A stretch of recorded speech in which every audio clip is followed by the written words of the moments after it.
अस्सलाम वालेकुम नाज़रीन, मैं हूं अरसलान खोखर। आप देख रहे हैं प्रोग्राम असल बात।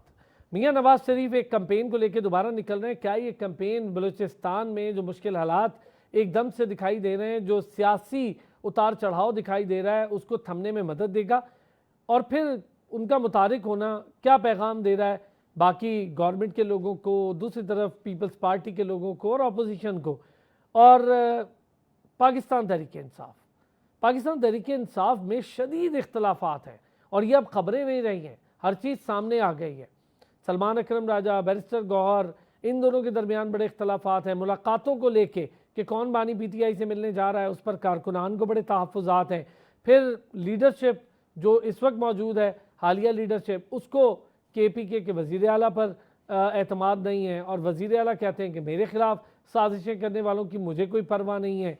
आखिर ये एकदम से PTI के अंदर इख्तलाफात इतनी तेज़ी से क्यों सामने आ रहे हैं? और दूसरी तरफ नहरों के मामले को लेकर हुकूमत और हुकूमत के जो इत्तेहादी हैं वो शायद एक तरफ थमते दिखाई दे रहे हैं। लेकिन MQM पाकिस्तान भी एक नए डगर पर है और थोड़ा थोड़ा उन्होंने भी अपना हिस्सा डालना हमेशा की तरह शुरू कर दिया है। क्या वजह है? MQM पाकिस्तान क्या चाह रही है? हुकूमत का हिस्सा है, वजारतें भी है और सारा कुछ उनके पास मौजूद है, लेकिन वो क्यों हुकूमत पे प्रेशर बिल्ड कर रहे हैं? उसकी क्या वजह हो सकती है? JUI फे का किरदार क्या होने जा रहा है? इन सारी चीज़ों पर बात करेंगे। पाकिस्तान तहरीक इंसाफ के रहनुमा आगा शराज साहब ने हमें ज्वाइन किया है, साथ ही साथ सीनियर सहाफ़ी तज्जियाकार इब्राहिम बेग साहब ने हमें ज्वाइन किया। बहुत शुक्रिया दोनों हजरात का। आगा शराज साहब, बड़ी तेज़ी से इख्तलाफात खुल के सामने आ रहे हैं। अब तो ये भी नहीं कहा जा सकता कि ये खबरें हैं। सलमान अकरम राजा, बैरिस्टर गौहर, उनके दरमियान बड़े सख्त जुमलों का तबादला हुआ। फिर हमने प्रेस कॉन्फ्रेंसेस भी देखी, उसमें भी मामला ठीक नहीं दिखाई दे रहे। KP में मामला ठीक नहीं दिखाई दे रहे। क्या वजह है जी, इतने इख्तलाफात अचानक क्यों सामने आए हैं? देखें जी, बिस्मिल्लाह रहमान रहीम। अस्सलाम, मेरा सलाम सब देखने वालों को, सुनने वालों को। देखें, सबसे लार्जेस्ट पार्टी है PTI इस वक्त पाकिस्तान में, और उम्मत मुसलमा का शेर, जिसको नजायज इन लोगों ने बंद किया हुआ है, पाबंद सलासल किया हुआ है। और मैंने आपको कहा था ईद के बाद हलचल नजर आएगी। अच्छा आगा शराज साहब, आप ये कह रहे थे कि ईद के बाद ना कोई हलचल नजर आएगी, लेकिन ईद के बाद हलचल आपकी पार्टी में ज्यादा नजर आ गई।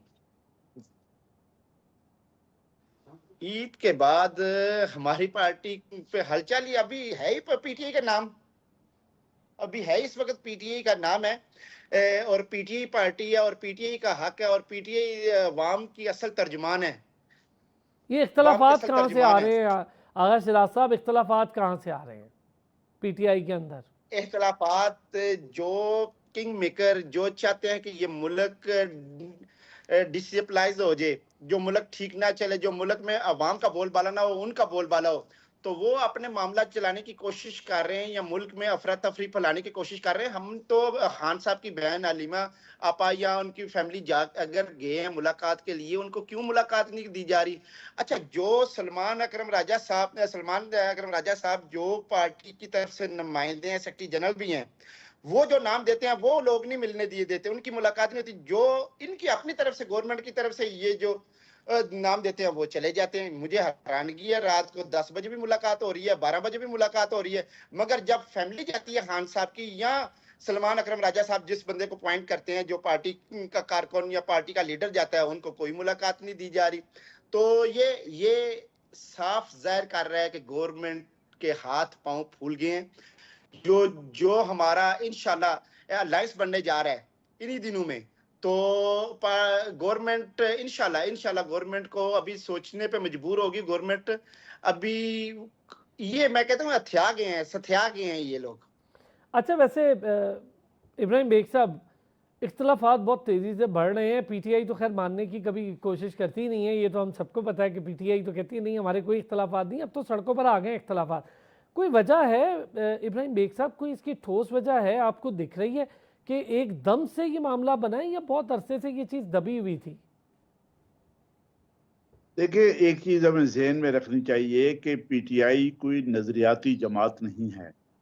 वैसे तो कोई भी पॉलिटिकल पार्टी इस वक्त सिवाय जमात इस्लामी वगैरह के, जमीयत उलमा इस्लाम के, और किसी हद तक पीपल्स पार्टी के अलावा नजरियाती जमातें नहीं हैं, लेकिन इवन देन पार्टीज चलती रही, उनका कोई ना कोई नजरिया, कोई ना कोई लाए अमल कहीं ना कहीं मौजूद है। पीटीआई वाहिद जमात है जिसका कोई लाया अमल नहीं है, जिसका कोई नजरिया नहीं है, जो ये नहीं कह सकते हमारा ये प्रोग्राम होगा, सिवाय इसके कि हम इलेक्शन जीते हैं, हमें इक़्तिदार दे दें। चलो ठीक है, आप जीते होंगे, इक़्तिदार आप लेने के लिए तैयार हैं, इसके अलावा कोई नजरिया, कोई ऐसी चीज जिस पे आप कायम दायम रहें, जिस पे आपके तमाम वर्कर, तमाम वोटर, तमाम बिलीवर एक नजरिया मानने वाले हों, एक ही बात करने वाले हों, सिवाय इसके कि इमरान खान को छोड़ दे, इमरान खान हमारा लीडर है।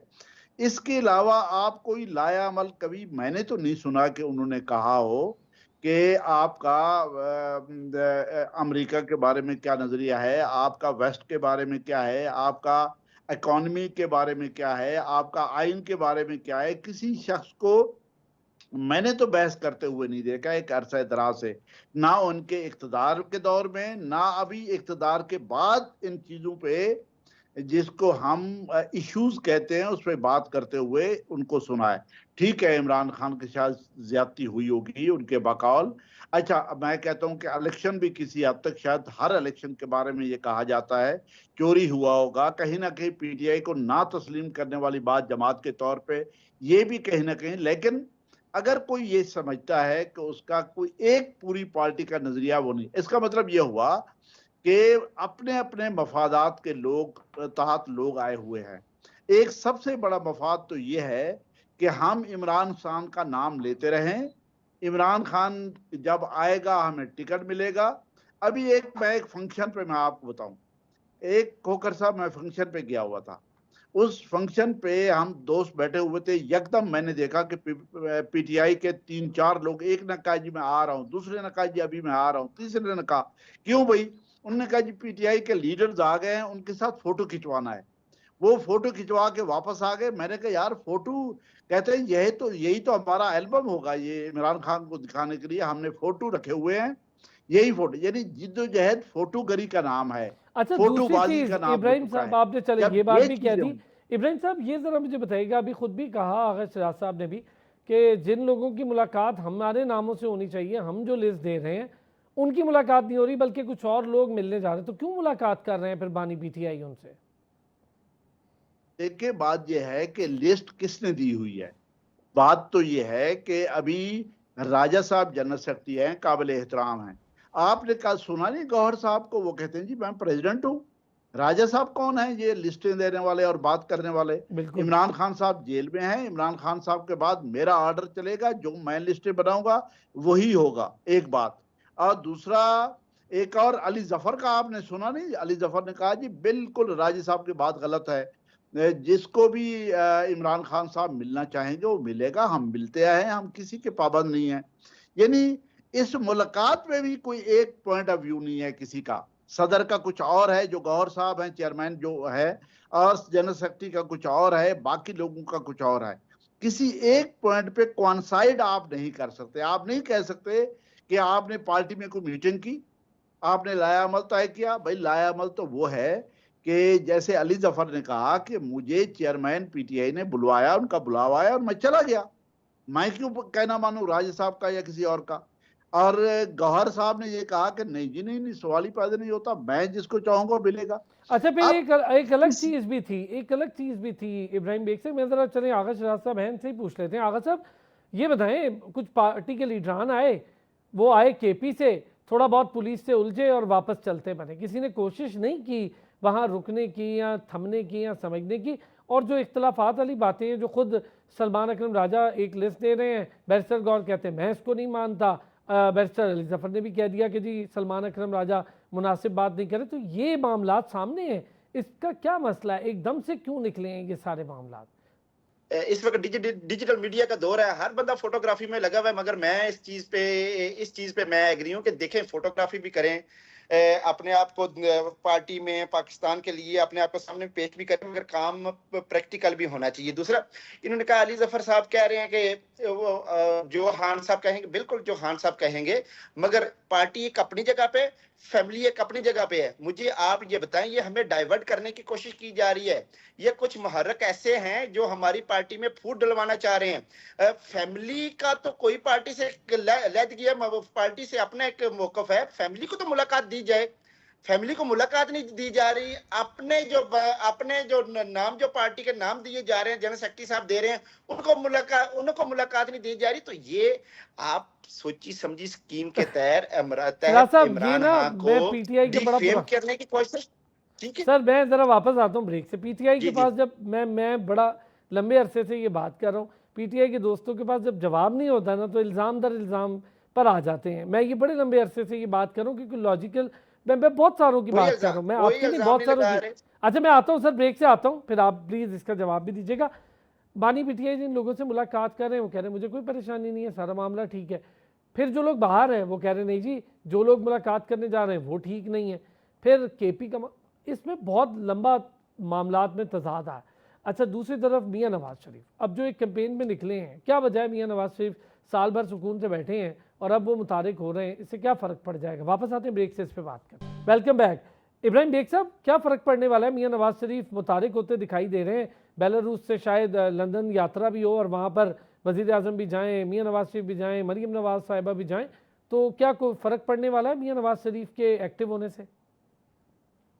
नहीं, मेरे ख्याल में मियां नवाज शरीफ साहब का तो अब एक ही प्रोजेक्ट है कि किसी न किसी तरीके से मरियम नवाज को एक बड़ा लीडर बनाया जाए। उसके लिए वो चाइना भी साथ गए थे, चाइना से उनके लिए प्रोजेक्ट लिए जाएं, उनको ट्रेन किया जाए, पंजाब में कुछ काम किया जाए।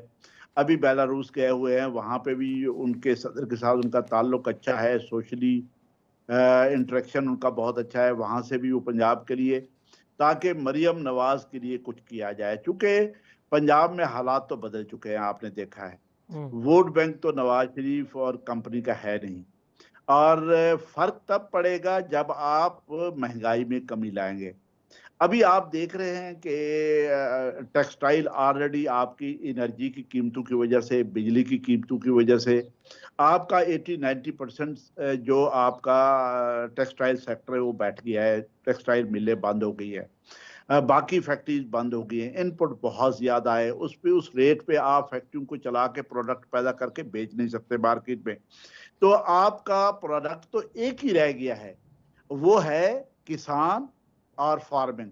आपने देखा कि 2 साल से ये गवर्नमेंट आई है, मरियम नवाज एंड कंपनी, किसान तो रुल गया है। आप गंदम को देखें, मैं लास्ट टाइम किसानों से बात कर रहा था, मैंने कहा आपका खर्चा कितना आता है? उन्होंने कहा जी हम लेबर शेबर हर चीज लगा के अगर आप देखें तो 5-6 महीने में जो खर्चा हमारा गंदों पे आता है वो 2600 से 2800 पर मन आता है।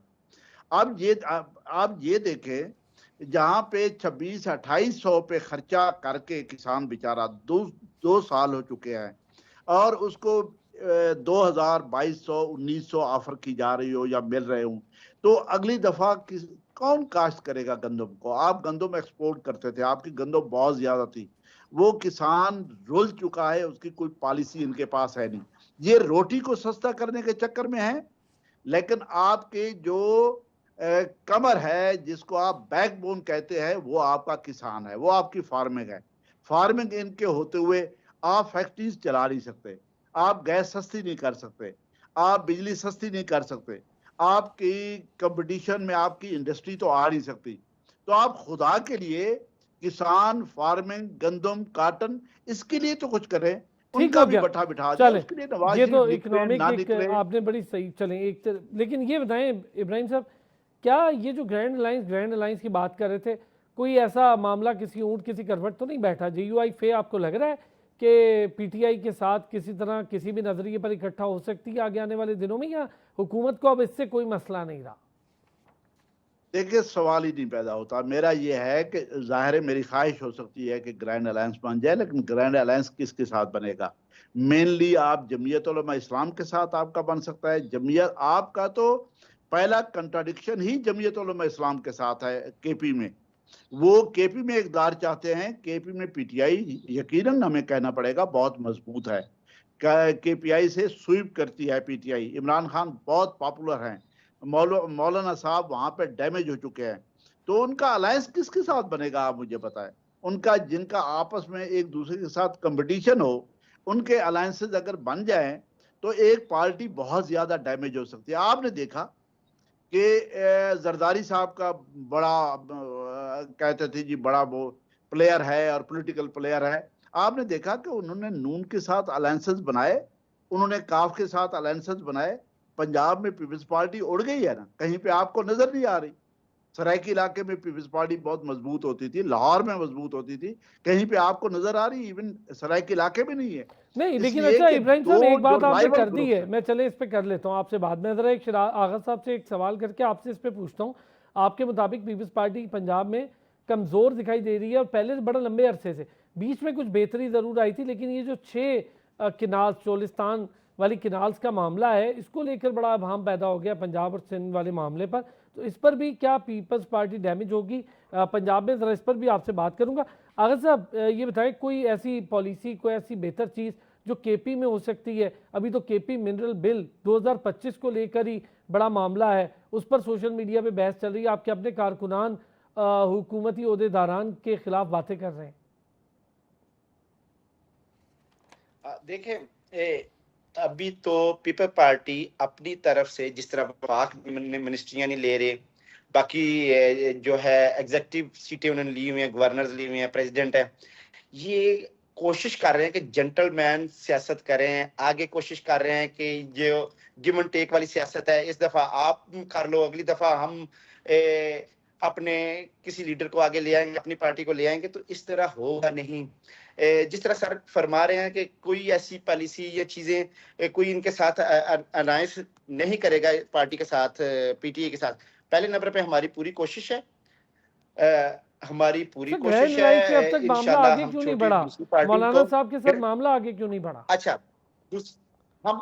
हमने हमारा अलायंस अगर पहले नंबर पे हमारी पूरी कोशिश है, हम पार्टी को साथ लाएं अपोजिशन में। अगर नहीं आए तो अल्लाह के करम से हमारा अलायंस है, हमारा अलायंस है अवाम के साथ, हमारा अलायंस है, अल्लाह पाक पे उम्मीद है हमारी। और इंशाल्लाह उसी वजह से, अल्लाह के करम से और अवाम के साथ से अभी भी इमरान खान जो उम्मत मुसलमान का लीडर है, अंदर बैठ के भी इनको चैलेंज कर रहा है, इनको छट्टी का दूध याद दिला रहा है। सर क्या चैलेंज मैं कर कहता रहे हूं हैं? इसको अभी तक तो आपकी सियासत अपनी पार्टी चैलेंज हो रही है, मुझे तो नहीं लगता कि कोई एक अवामी रैली भी निकाल पाएगी इस हालात में। और वो देख भी रहे हैं, शेर अफजल मरवत भी बार बार कह रहे हैं कि नहीं कर पाएंगे ये कुछ भी। इंशाल्लाह अवाम साथ है। 2 दिन ईद के बाद थोड़े से लोग गए हैं अडयाला जेल के बाहर, तो इन्होंने उसी वक्त पुलिस रास्ते बंद करने, तो इतने डरे हुए हैं। ये अवाम का समंदर आएगा इधर, अवाम का समंदर अडयाला जेल के बाहर अभी जाएगा और उधर जाके पुरअमन अपना एहतजाज करेंगे, एहतजाज रिकॉर्ड कराएंगे। और इनको ये बात माननी पड़ेगी और हक सच पे इनको आना पड़ेगा, जो हमारा मैंडेट इन्होंने लूटा हुआ है। दूसरा, अंदर से अगर अभी डरा के अवाम को रखा हुआ है, अंदर से किसी को भी दिल से पूछा जाए, बिजनेसमैन को, आम शहरी को, आम लोग हमारे पास आ रहे हैं, इनके अकाउंट चेक कर रहे हैं, जो भी थोड़ा सा बोलते हैं अकाउंट चेक कर रहे हैं, उनको डरा रहे हैं, FIR कर रहे हैं, ATC की अदालतों में दहशतगर्दी के पर्चे काट रहे हैं। तो ये अगर कुछ इन चीज में नहीं आता तो ठीक है सर, ठीक है चेक करके FIA को ठीक हो गया। मैं आपकी बात ओके। ये बिजनेसमैनों के साथ इब्राहिम बेग साहब, लास्ट सवाल है आपसे सर, क्या ये नहरी निज़ाम के मामले को लेकर कोई मामला बन सकता है आगे पंजाब और सिंध के दरमियान? वो जो 6 नहरों का मंसूबा, जो बलूचिस्तान चोलिस्तान किनाल्स का मंसूबा है, मुझसे पूछा है जी आपसे। मैं कहता हूं कि नहरों वाला मामला इंतहाई संगीन है, इंतहाई सेंसिटिव है। इसके 2 हिस्से हैं, मैं आपको बता दूं। एक इसका पॉलिटिकल पार्ट है और इकोनॉमिकल पार्ट है, एक इसका टेक्निकल पार्ट है। पहली बात तो यह है कि टेक्निकली ये नहरें पॉसिबल नहीं हैं जाके चोलिस्तान को आबाद करें। डेजर्ट आपने देखा है कि इंडिया ने 2-3 दरिया लगाए थे वहां पे, बीकानेर वगैरह 3 उनकी रियासतें जो हमारे साथ चोलिस्तान के साथ और सिंध के साथ लगती है। 3 दरिया, सतलुज सबसे बड़ा दरिया है, रावी लगाया, ब्यास लगाया, उन्होंने पूरा जोर हमसे खरीद के दरिया वहां पे लगाए। वहां पे डेजर्ट आबाद नहीं हो सका। डेजर्ट के टेक्निकल फैक्टर्स कुछ और हैं और वहां पे पानी लगाने के फैक्टर्स कुछ और है। पहली बात तो यह है कि यह टेक्निकली पॉसिबल नहीं है। आप पैसा लगाएंगे, आप लोगों की एनर्जी लगाएंगे, आबाद नहीं होगा। एक बात, एक साइड ये होगी टेक्निकल, और दूसरी साइड ये है, मैं कहता हूं कि अगर नहरें लग गई, पानी ऑलरेडी ना पंजाब के पास है ना सिंध के पास है। हम पंजाब में बैठे हुए हैं डेरा गाजी खान में, हमारी नहरों में पानी का शॉर्टफॉल रहता है, तो मजीद 6 नहरें के बाद आप पंजाब में भी पानी पूरा नहीं कर सकते। ठीक हो यानी गया, जो चले रकबा इब्राहिम भाई आबाद साहब, कर वक्त रहे की हैं कमी थी, वरना इस पर मैं जरा डिटेल इंशाल्लाह आगे आपसे इस पर बड़ी डिटेल बात करूंगा। आगा शिराज साहब आपका भी शुक्रिया, इब्राहिम बेग साहब का भी शुक्रिया। नाज़रीन यहाँ पे ब्रेक लेंगे, लेकिन ब्रेक के बाद जब वापस आएंगे, जिसका मैंने जिक्र किया अभी, चोलिस्तान की किनाल्स का ये मामला है क्या, किसके हिस्से में कितना पानी है, किसके हिस्से से कितना पानी कट सकता है, अगर कटता है तो किसको क्या नुकसान है, और अगर कोई अपने हिस्से से वो नहरें बना रहा है तो इसकी क्या फादियत है, क्लाइमेट चेंज से क्या परेशानी आने वाली है, 40% के करीब बारिशें कम हुई, उससे क्या नुकसान हुआ, इस पर भी बात करते हैं ब्रेक के बाद। वेलकम बैक जी। जैसे कि मैंने कहा था, ब्रेक से जब वापस आएंगे तो हम भी जानने की कोशिश करेंगे, आपको भी सुनवाएंगे, ये नहरों के मामलात है क्या, ये चोलिस्तान से किनाल्स निकलने के मामले से सिंध के पानी में कितना फ़र्क पड़ेगा, पंजाब अगर अपने हिस्से से ले रहा है तो सिंध क्यों कह रहा है, और अगर पंजाब वाकई सिंध के हिस्से से ले रहा है तो ऐसा क्यों होने जा रहा है, लेकिन इससे फ़र्क क्या पड़ने जा रहा है। पहले ही हम जो देख रहे हैं मौसमियाती तब्दीलियों का असर, उसमें 40% बारिशों की कमी हुई है, और इस बारिशों की कमी के बायस दरियाए सिंध का जो पानी है वो 100 साल की हिस्ट्री में कम तरीन सतह पर है। ये बड़ी ख़तरनाक सिचुएशन है। सक्खर बैराज पर पानी की कमी 71% है, और इसी तरह बाकी जो 3 बैराज हैं उस पर मजमूई तौर पर 65% पानी की किल्लत का सामना है। अच्छा, ये मौसमियाती तब्दीली को लें, छोटे डैम्स की ज़रूरत को लें, पानी के मामले को लें, असल मामला हमारा क्या है, ये ज़रा जानने की कोशिश करेंगे। डॉक्टर काशिफ सालिक साहब माहिर आबी उमूर हैं, हमारे साथ मौजूद हैं। बहुत शुक्रिया डॉक्टर साहब, आपने ज़रा वक्त निकाला हमारे लिए। डॉक्टर साहब, पहले ज़रा हमें बताएं, ये जो एतराज़ उठ रहा है इन नहरों को लेकर, इसकी क्या वजूहात हैं। चोलिस्तान से नहरें, बाकी मामला सिंध का पानी अपने हिस्से से पंजाब ले रहा है, ये असल मामला है क्या, ज़रा इसको हमें थोड़ा सा बताइएगा। जी बहुत शुक्रिया। बेसिकली ये मामला जो है हाइड्रोपॉलिटिक्स का है, और दोनों साइड पे, यानी कि जो प्रपोज कर रहे हैं ये कैनाल्स, और जो सिंध की तरफ से जो एहतजाज उठ रहा है, दोनों तरफ से जो मालूमात का फुकदान है बेसिकली। तो मालूमात दी नहीं जा रही, उनको क्लियर नहीं किया जा रहा कि ये जो पानी है ये किस तरह जो है डिस्ट्रीब्यूट होगा, क्या ये सिंध की पानी लिया जाएगा या पंजाब अपने हिस्से में से इसको देगा। तो ये कन्फ्यूजन जो है अभी तक ये ड्रैग कर रही है। एहसन इकबाल साहब ने कहा भी है कि ये जो नहरें हैं, 6 नहरें तकरीबन, उसका नहरों का नेटवर्क है, ये ज़्यादातर पानी जो है वो पंजाब का पानी इस्तेमाल होगा, उसके शेयर से लिया जाएगा। लेकिन स्टिल जो सिंध में जो एहतजाज हो रहा है वो उसको मानने के लिए तैयार नहीं है, और इसको जो है कन्फ्यूजन जो है इसको क्रिएट की गई है। ये कन्फ्यूजन जो है बेसिकली हिस्टोरिकल है। जैसे ही जो मालूमात शेयर की जाती हैं, वो मालूमात जो है सोसाइटी तक किस तरह पहुंचाई जाती है, वो एक प्रॉब्लम है। तो ये जो कैनाल सिस्टम हम डेवलप करने जा रहे हैं चोलिस्तान के अंदर, जो कि ग्रीन पाकिस्तान ग्रीन इनिशिएटिव के जो लैंड है उसको इरिगेट करेगा, बेसिकली ये यहाँ से ये प्रॉब्लम उठ रहा है। और आपको बताऊं कि जो पानी का मसला है वो बड़ा सीवियर है। जब 1970s और 1998 में जो टोटल पानी जो इंडस वाटर सिस्टम के पास अवेलेबल था वो तकरीबन 9.35 बिलियन एकड़ फीट था, जो कि अब रिड्यूस होके तकरीबन 2022 में 2.96 आ गया। कितना बड़ा डिक्लाइन आ गया। 9 से 2.96, ये तो बहुत बड़ा डिप है। बहुत बड़ा डिप है ये। इसमें सिर्फ क्लाइमेट चेंज नहीं है और बहुत सारे फैक्टर्स हैं ऑफ कोर्स उसकी, ये सारी चीजें। तो ये जब क्लाइमेट चेंज के साथ जब वेदर भी पैटर्न आपने जैसे बताया कि तकरीबन 40% रेनफॉल कम हो गया है, ड्राउट लाइक कंडीशंस जो हैं पंजाब और सिंध में है, और सिंध में खासतौर पे तकरीबन 92% रेनफॉल जो है जनवरी फरवरी मार्च में कम हुई है। तो इतना जब आपके पास ड्राउट आएगा, पानी की शॉर्टेज होगी, तो लाजमी तौर पे जब आप इस तरह के इनिशिएटिव इस मौसम में इस वक्त में उठाएंगे तो लोगों का जो है वो जो प्रेशर है या रिस्पांस है वो बहुत सख्त होगा। तो ये एक मल्टीपल फैक्टर्स हैं जिसमें क्लाइमेट चेंज की वजह से और जो मौसमाती तब्दीली हो रही है उसका इम्पैक्ट और लोगों का जो मालूमात की कमी की वजह से जो हाइड्रोपॉलिटिक्स यानी पानी के ऊपर जो सियासत पॉलिटिकल इकोनॉमी हो रही है, जहाँ पे ये क्लियर नहीं है कि लास्ट ईयर जब ये जो नहरें हैं इसके इस प्रोजेक्ट को प्रेसिडेंट आसिफ जरदारी साहब ने साइन किया था जुलाई की बात, ये अभी तक क्लैरिटी नहीं आई, हर तरफ से सफाई पेश हो रही है। तो इस तरह की कंफ्यूजन में बहुत सारी चीजें जो हैं वो सेटल नहीं हो रही। अच्छा डॉक्टर साहब, अगर मैं आपसे जानना चाहूँ, इस वक्त हम ये 6 किनाल्स को ज़रा एक सर तरफ करते हैं। आपने कहा कि 5-6 और वजूहात या इससे ज़्यादा भी वजूहात हैं कि पाकिस्तान में जो बारिश है उसमें भी कमी वाक़ई हुई है, पाकिस्तान के पानी के ज़खायर में भी कमी वाक़ई हुई है। गुज़िश्ता साल तमाम जो माहिरीन हैं उनका यह ख्याल था कि ग्लेशियर्स भी कम बन रहे हैं, बर्फ़बारी पहाड़ों पर कम हो रही है। अच्छा, ये 4-5 और कोई रीज़न जो आप बयान कर रहे हैं, क्या रीज़न है कि 10 से 3% पे डिप आता है इतना बड़ा? तो क्या 4-5 और रीजंस हो सकती हैं? इसके अलावा आपकी जो वाटर स्टोरेज है, ठीक है, वो उसके अंदर वो आपका तकरीबन 10% है। वो आप पानी जो एक्सेस आपके पास होता है आप उसको स्टोर नहीं कर सकते हैं। उसके अलावा आपका जो नहरी निज़ाम है उसके अंदर जो पानी का जो ज़िया है वो बहुत ज़्यादा है, ठीक है।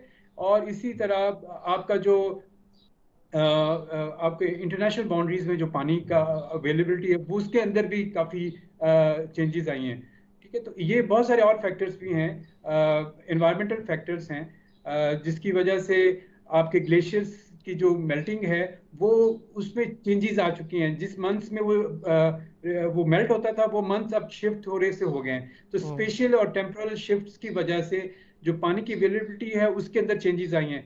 तो जो उसका निज़ाम है, गवर्नेंस, वाटर गवर्नेंस का सिस्टम है, वो हमारा इतना स्ट्रॉन्ग नहीं है कि हम अपनी जो पानी की जो तब्दीली है, वेरिएबिलिटी है, उसको हम मैनेज करें और बेहतर तौर पे हम उसको रेगुलेट कर सकें। अच्छा डॉक्टर साहब, ये जो रिजर्वायर्स का आप जिक्र कर रहे हैं, जिस तरह से महकमा मौसमियात ने अलर्ट जारी किया है खुशसाली का, हमारे यहाँ छोटे डैम्स की बड़ी कमी है। आप क्या समझते हैं कि कितने छोटे डैम्स तमाम सूबों की सिचुएशन को देखते हुए अंदाजन या महदूद अंदाजे के मुताबिक कितने छोटे डैम्स हमें बनाने चाहिए थे? हम बड़े डैमों पर, कालाबाग और दीगर डैम्स पर कभी भाषा, कभी कोई डैम की जिक्र करते हैं, अभी तक वो भी मामला पूरा नहीं हुआ, लेकिन ये छोटे डैम्स की हमें कितनी ज़रूरत है और कौन कौन से स्पेसिफिक एरियाज़ हैं जहां पर आप समझते हैं हमें ज़रूरत है इसकी रिजर्वायर्स के तौर पे?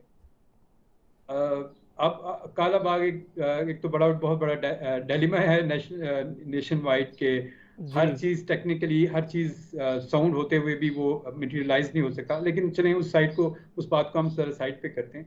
जो मिनी डैम्स की आपने बात की है उसकी वो तादाद में जितने हो जाएं बेहतर है। कुछ अंदाजों के मुताबिक वो हर डिस्ट्रिक्ट में तकरीबन 3-4 किस्म के मिनी डैम्स होने चाहिए जहाँ पे ज्योग्राफी और टोपोग्राफी जो है वो उसको फेवरेबल देती है। जैसे कि आपके ये पोठोहार का इलाका है, ये एक फेवरेबल इलाका है। इसी तरह आपका पंजाब के बहुत सारे एरियाज हैं साउथ ऑफ पंजाब में जहाँ पे इस तरह के मिनी डैम्स बन सकते हैं। इसी तरह के मिनी डैम्स हर विलेज पे भी बन सकते हैं। मतलब कि आपके जो पॉन्ड्स हैं वो उनको जो कि ट्रेडिशनली हर गांव में एक पॉन्ड होता था वो भी ख़त्म हो चुके हैं, उनको भी हम बेहतर तौर पे करके तो पानी की कमी को दूर कर सकते हैं। तो मिनी डैम्स तो जितने ज़्यादा बन सकते हैं बन जाने चाहिए, लेकिन उसमें टेक्निकल फिजिबिलिटी और उसकी जो कॉस्ट बेनिफिट एनालिसिस है उसको देखने की ज़रूरत है कि आप मिनी डैम्स बना तो दें, क्या वो इतना बेनिफिट जो है सोसाइटी को दे पाएगा या नहीं। तो ये इस तरह की स्टडीज़ की ज़रूरत है, तभी हम क्लाइमेट चेंज के साथ इसको लड़ सकेंगे। मैं आपको बताऊं कि ये जो पैटर्न ड्राउट का चल रहा है और तकरीबन पूरे पाकिस्तान में अबव 40% रेनफॉल डिक्लाइन हुई है, तो ये सिर्फ एग्रीकल्चर के ऊपर इम्पैक्ट नहीं है, ये आपके जो ग्राउंड वाटर है उसको रिड्यूस किया है, ठीक है। उसके बाद आपके अर्बन वाटर है उसको रिड्यूस किया है। तो ओवरऑल पूरी सोसाइटी के अंदर एक अनरेस्ट है।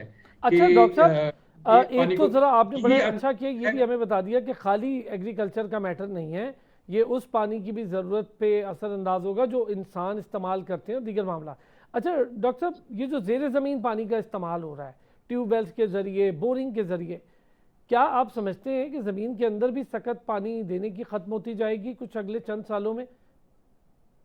बिल्कुल ऐसा ही है। आपके क्या ख्याल में पानी कहाँ से आता है? ग्राउंड वाटर, यही वो पानी जो आपका रन ऑफ जो है रिवर्स के जरिए और आपकी बारिश के जरिए जो आपका पानी आता है, वही ग्राउंड वाटर रिचार्ज के जरिए आपके रिप्लेनिश करता है आपके ग्राउंड वाटर को, जहाँ से आप पानी लेते हैं। तो अगर आपकी बारिशों का ये हाल रहा और फिर आपने मिनी डैम्स जैसे आपने बात की है या और डैम्स अपने डेवलप नहीं किए, तो आपका जो ग्राउंड वाटर है वो भी बहुत ज़्यादा उसका इम्पैक्ट पड़ जाएगा। और फिर वो ग्राउंड वाटर सिर्फ ये नहीं है कि वो कम होगा, बल्कि वो सलाइन ज़्यादा हो जाएगा, क्योंकि जब वो फ्रेश वाटर ऊपर से वो डिप्लीट होगा तो नीचे जो है सॉल्ट जो रह जाएगा, तो सॉल्ट और जो पानी रिमेनिंग वो ज़्यादा सलाइन वाटर, तो उससे जो अब इरिगेशन भी करेंगे अगर क्रॉप हो तो वो वाटर लॉगिंग और सैलिनिटी का उसका खदशा है। डॉक्टर साहब, इस पर क्या कहेंगे? ये जो हम बार बार जिक्र कर रहे हैं, आपसे पूछा, फिर मैं ज़रा एक चीज़ और लास्ट में आपसे पूछूंगा, लेकिन उससे पहले चूंकि ये मसला बहुत ज़्यादा गंभीर होता जा रहा है नहरों वाला, क्या सिंध के हिस्से से पानी की कमी होगी? ये ज़रा आपसे जानना चाहता हूँ। अगर नहरें बन भी जाती हैं, ये जिन 6 नहरों का जिक्र हो रहा है चोलिस्तान केनाल्स का, मेरे ख्याल में इसमें पानी जो है वो कम नहीं होगा, लेकिन जो एहतजाज हो रहा है वो कन्फ्यूजन की बुनियाद पर है और क्लैरिटी की बुनियाद पे नहीं है आपके पास। लेकिन मैं आपको थोड़ा सा ये भी बताऊं कि ये हिस्टोरिकली है।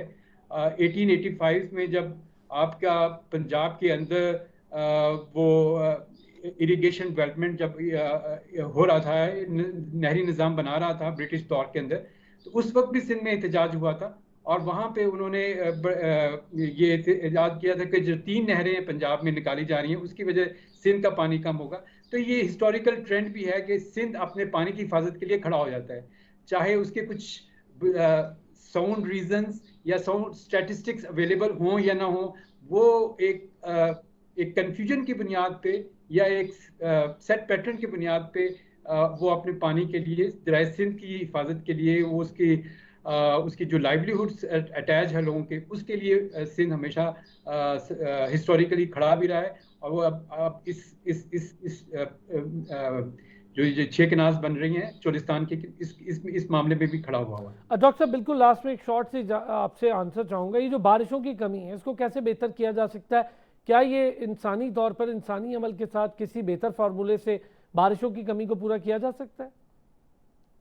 मेरा नहीं ख्याल, क्योंकि ये एक नेचुरल फिनोमिना है और अगर आप आर्टिफिशियल रेन करना चाहेंगे तो उसकी कुछ प्री रिक्विजिट्स होती हैं वो लेकिन बारिश का जो पानी आपके पास अवेलेबल है या बारिश का पानी आपके पास अवेलेबल है, उसको अगर हम बेहतर स्टोर कर सके, उसको ग्राउंड रिचार्ज बेहतर हो सके, उसकी रूफ टॉप हार्वेस्टिंग हो सके और आपके कैनाल्स और चीज़ों को बेहतर कर सकें हम अपने इरिगेशन इंफ्रास्ट्रक्चर को, और मिनी डैम्स की आपने जैसे बात की, तो ये सारे निज़ाम हम कर सके तो अपनी जो ये खुशहाली है इसके साथ हम मुकाबला कर सकते हैं। लेकिन बारिशों को अगर हम अननेचुरली जो है वो गवर्न नहीं कर सकते। ये एक नेचुरल फिनोमेना है, साइंस ने अभी इतनी तरक्की नहीं की है कि वो आपके रेनफॉल पैटर्न्स को एक तरीके से जब आपको ज़रूरत हो उस वक्त हो और जब ज़रूरत ना हो तो उस वक्त ना हो। ये ऐसा नहीं है। आपको अपने जब पानी अवेलेबल हो उसको मैनेज करने की ज़रूरत है, रादर देन रेनफॉल को मैनेज करने की। Rainfall unmanageable. बहुत शुक्रिया डॉक्टर काशिफ सालिक साहब, माहिर आबी उमूर हमारे साथ मौजूद थे। नाज़रीन, कोशिश की पॉलिटिकल से लेके वो मामला जो पाकिस्तान के अवाम के साथ जुड़े उस पर बात हो, फिर होती है आपसे मुलाकात। अपना ख्याल रखें।